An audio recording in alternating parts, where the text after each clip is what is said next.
The next requirement of the board is to close down Illinois Corp and move all of those into that one bank. So now we don't have all those bank accounts. A lot of the Midland banks that have $1 is because they're open and waiting for that ordinance to be approved so that those accounts can transfer into those accounts. Those will be supported by a village ordinance, and it's out on Muni Code. You can see those. The example that they used with the board looking at the bills payable, there was a finance committee meeting where we sat down and went page by page, starting with 2014 forward, that demonstrated not only was this bills payable provided, this is how much was in the bank at that time, to demonstrate that for those years we did not have the finances to pay those debts. That package is out on the website. It's been out on the website. It also demonstrates chronologically where you can see how the money was used to go back and pay as much as we could pay, which was $3.7 million, to get the board in the situation that they needed because they approved them. So they needed to be paid, and they were paid. There are still stragglers out there that have to be paid, and we'll get to those when we have those finances, but the first call of order was to clean the board's approval and to set them straight and relieve them from erroneous things sitting out there not being paid. We owe that, not only to the village, but to those who approved all of those bills, and unfairly didn't know that every single one of them had not been paid. We are also going to take that exact same check registry and bump it up against those 4 years so that it can demonstrate apples to apples, what was approved, what was paid, what was voided. Because of the integrity of this board, that is necessary. It's not to clean names, it's to clean their legislative responsibility, to show that they did do their fiduciary obligations. So what will happen with this is, first of all, it will be given to our Board of Trustees. There are account numbers in there that will have to be redacted before we can give them to the public. I will send this to our village clerk this evening because she is our chief FOIA officer. As soon as Dee has had an opportunity to review this, it will be sent in a secured file to the Board of Trustees. Once the information has been redacted, it will be available for the public to request.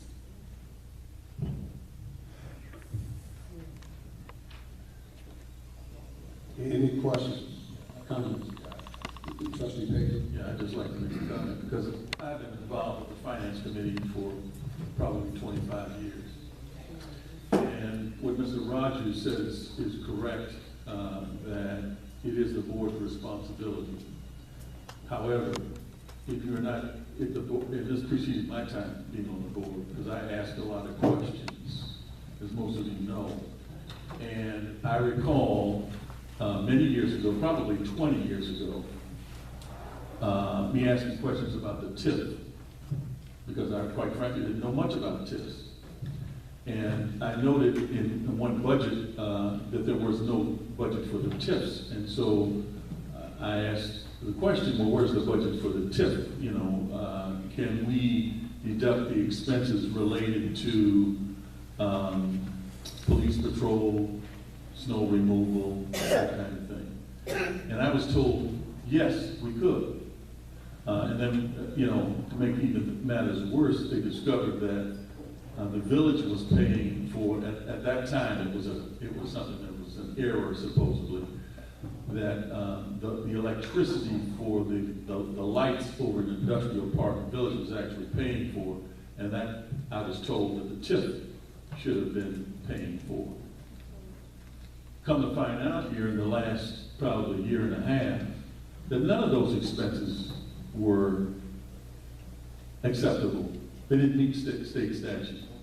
In fact, a lot of the TIF agreements that we had contrabanded TIF statute. And that's part of what IRH development is going to do. So for example, what I've heard is that, for example, the Clorox tip,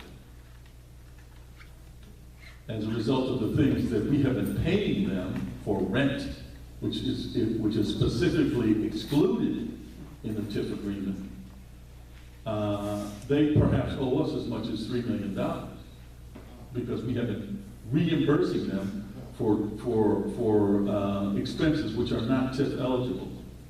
Now keep in mind, we hired professionals. We hired Gladwin Pullen, Laura back at Amon, and we had an attorney that prepared the TIF agreements for us.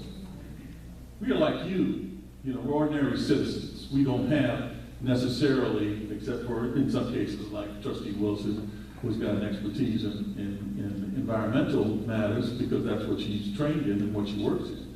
But you, as well as us, we don't have that, so we rely on professionals to provide us with the best advice possible.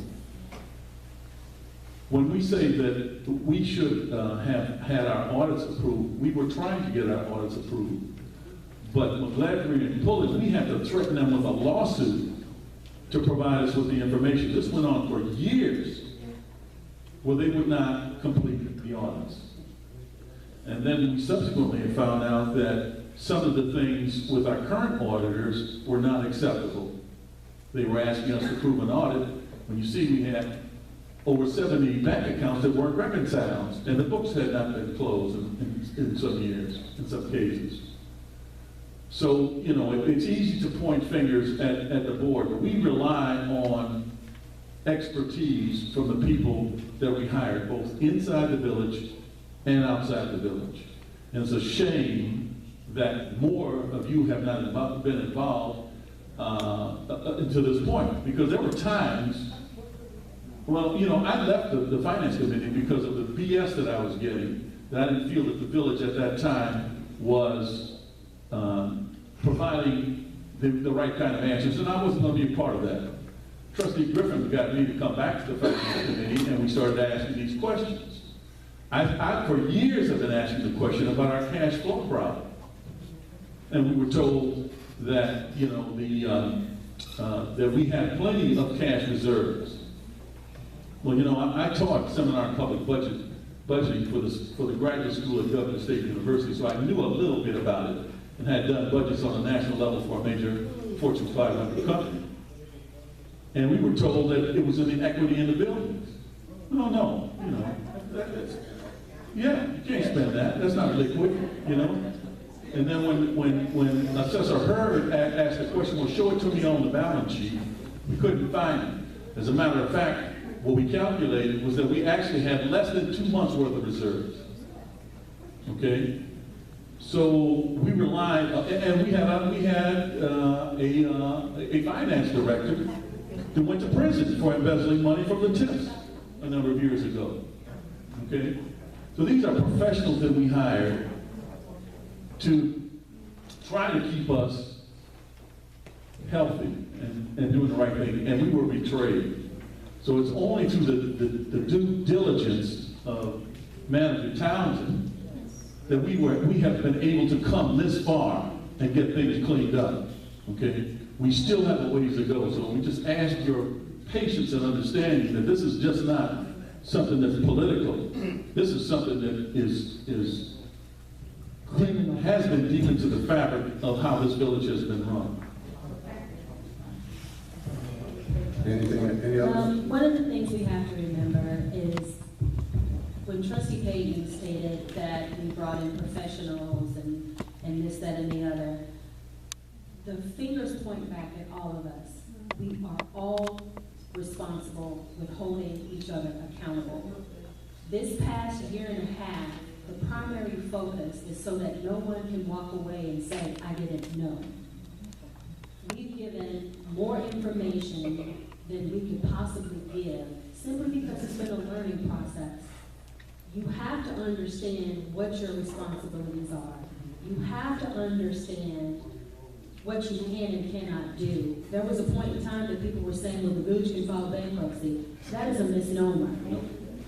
But because we had strategic planning meetings and we got on each other's nerves because we're having meeting after meeting, If you're not educated, how do you know? You just don't sit back and say, I'm gonna let this attorney do it.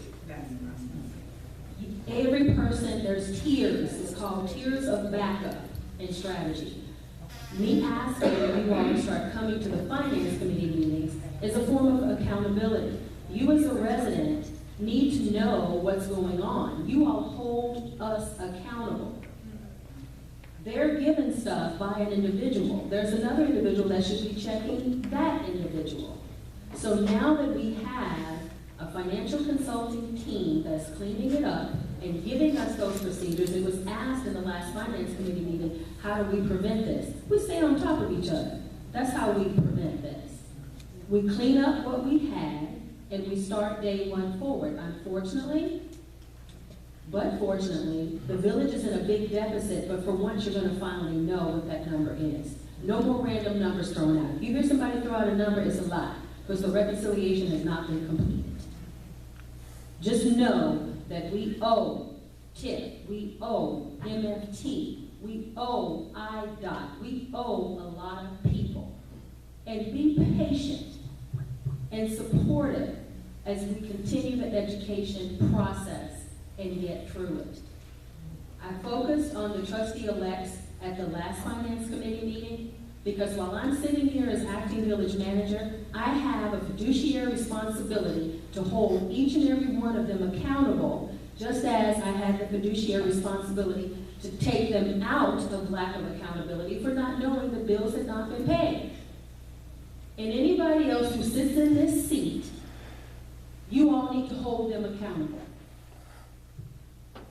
Because the village manager has the responsibility for the day-to-day responsibilities, and I'm on a soapbox because I have your attention, and that means we're going to be okay. That means we're listening. We hear what the pain is. Don't walk away from your trustee-elects. They're going to have bumps and bruises. They're going to have things that they're going to have to learn. But as long as I'm sitting here, I'm going to tell them more than they really want to know and hopefully give them heartburn because it's going to be the truth. Because they have to pick this torch up and move forward. Just like these that have been here for years, they were accused, they're going to be accused too. But the difference is, they will know when we provide tips, we not only tell them what the tip is, we show them the bank balance for that tip. We've done that for a year and a half. It's no more tip 5. They approve it. But then it turns around and it was used for something else. No, they see. They're getting purchase orders. They don't even know why the hell they're getting purchase orders. Where you're getting purchase orders so you can understand the step-by-step process. So that when someone brings you something, you know historically what they were supposed to have done before they got to you. And eventually, we'll stop doing that. But unfortunately, we have 3 new trustee-elects, and they have to start learning it. And then there will be a day that we will have the procedures and we can start day one forward. They are smart and savvy in knowing what they're receiving, and there's your accountability.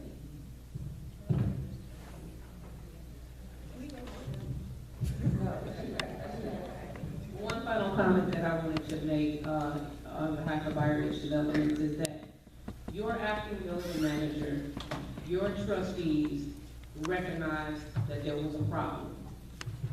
And this problem has been going on for years. It did not just start. But the fact that they took a stand and said enough is enough, you know, and called in some people that could really help. You know, this village has spent a lot of money on professional services. And unfortunately, we're just getting to the root of the problem. But I want you to know that the board took a stand to turn this village around. So I applaud their efforts to just do that alone, you know? And so it was them that solicited us. We did not solicit this village. They solicited us. And then the second thing is, in my closing today, is that not only are we here to do, but we're here to train.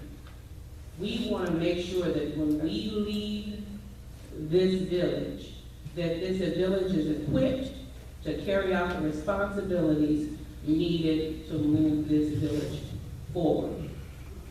We promised the acting village manager that, we promised the trustees, and we promised Mayor Covington. She even requested that we do some training. And that is our intention. We've been working very hard with not only the acting village manager, John Townsend, but Cecilia Kelly as well. They are working very hard to right this wrong. So I applaud them for that. But we will do everything that we can within our powers to make sure that we not only do, but we train as well.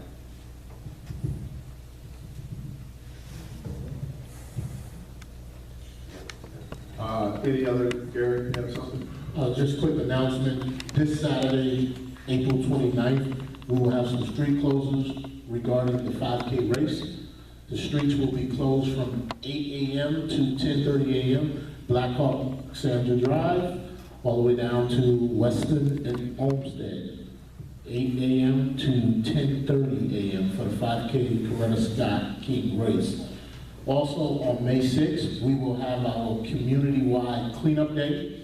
This cleanup day will be a little bit different than what we have been doing. I'm asking everybody in their blocks, let's clean up. I am going to put out 5-yard dumpsters throughout the village. You can take your trash, you can take whatever you have and put in those dumpsters. Here at Town Center, electric, TVs, tires, everything, we will be out here that day. So bring it to us so we can clean up our neighborhood.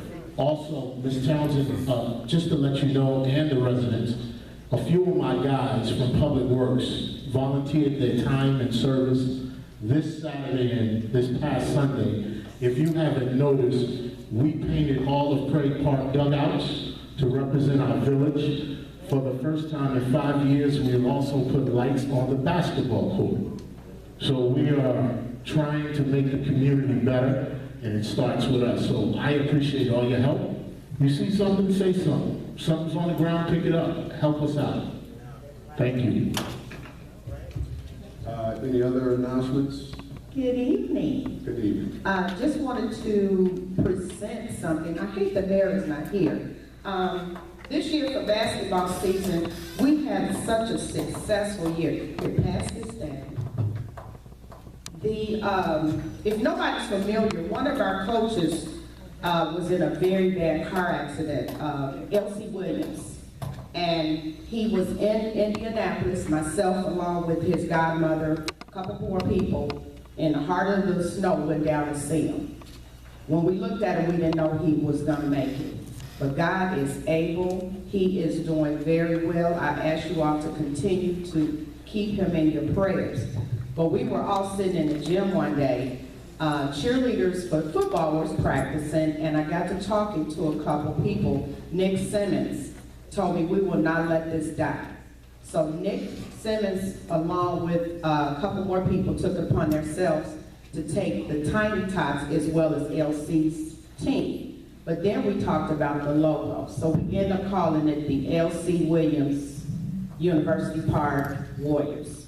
Then I got a chance to talk to a young lady that grew up in the neighborhood, Tonice, about, hey, we need some girls. She's like, okay, I'll do it, along with another parent. So then we end up having Palms. This year was such a success, till our 3rd and 4th grade won the championship. And I didn't go to work Monday because I couldn't talk. I almost broke my back. But it was such a good thing because they did it in honor of him. And I've been saying this for the last year, is restore, rebuild.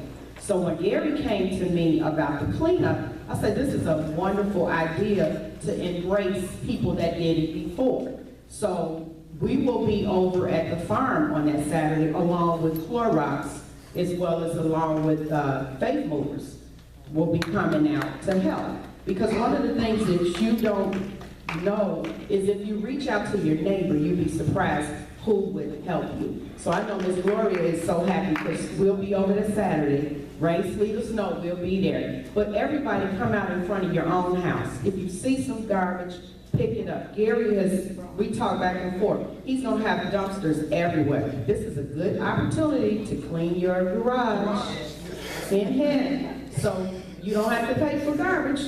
take it to these dumpsters. But everybody, please try to come out and be supportive, because we want to make sure our university